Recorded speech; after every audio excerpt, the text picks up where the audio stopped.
শুনক মিয়া মুছলমান নক'ব বিদেশী নে স্বদেশী এইটো কথা কওক এইটো আপোনালোকে কিয় ব্যৱহাৰ কৰিছে বিদেশী নে স্বদেশী বিদেশীয়ে যদি দখল কৰিছে কিয় ধৰা নাই তেওঁলোকক কিয় কৰায়ত্ব কৰা নাই মুখ্যমন্ত্ৰীয়ে মাটি দিয়াৰ কাৰণে ৰাষ্ট্ৰদ্ৰোহত মুখ্যমন্ত্ৰী এৰেষ্ট হ'ব লাগে নে নালাগে কিয় মিয়া আপুনি কয় বিদেশী নে স্বদেশী এইটো কওক বিদেশী নে স্বদেশী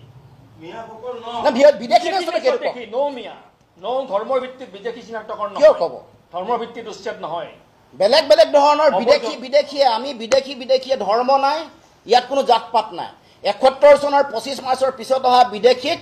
কৰায়ত্ব কৰি তেওঁলোকক বহিষ্কাৰ কৰিব লাগে মুখ্যমন্ত্ৰীয়ে যদি নাই পৰা চাৰেণ্ডাৰ কৰিব লাগে বেলেগক মুখ্যমন্ত্ৰী দায়িত্ব দিব লাগে আৰে উচ্ছেদকটো আমি ইতিমধ্যে কৈছোঁ মানে বেদখল য'ত হ'ব ক'লো নহয় পিজিআৰ ভিজিআৰ বনাঞ্চল জনাঞ্চল চব বনাঞ্চল অভয়াৰণ্য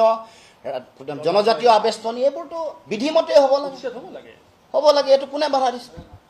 যোৱা ৫.৫ মোৰ প্ৰশ্ন হ'ল যোৱা ৪.৫ বছৰে মুখ্যমন্ত্ৰী ক'ত হৈ থাকিলে ২৬ৰ নিৰ্বাচনৰ ছমাহৰ আগত মুখ্যমন্ত্ৰী কেনেকৈ হাৰ পালে এই কুম্ভকৰ্ণ নিদ্ৰা কোনে জগালে বজাই থকা ঢোলটো কোনে বজাইছে এইটো মোক প্ৰশ্ন উত্তৰ দিব লাগে কুম্ভকৰ্ণৰ নিদ্ৰা জগাবলৈ যিটো ঢোল বজাইছে এইটো কোনে বজাইছে মুখ্যমন্ত্ৰী যোৱা ৪.৫ বছৰ ক'ত হ'লে কুম্ভকৰ্ণ নিদ্ৰা মানে মুখ্যমন্ত্ৰীয়ে বিদেশীৰ ওচৰত বেয়াকৈ আঁঠু লৈছে হিমন্ত বিশ্ব শৰ্মাই অতি লাজ লগাকৈ দৃষ্টিকটুভাৱে বিদেশীৰ ওচৰত আঁঠু লৈছে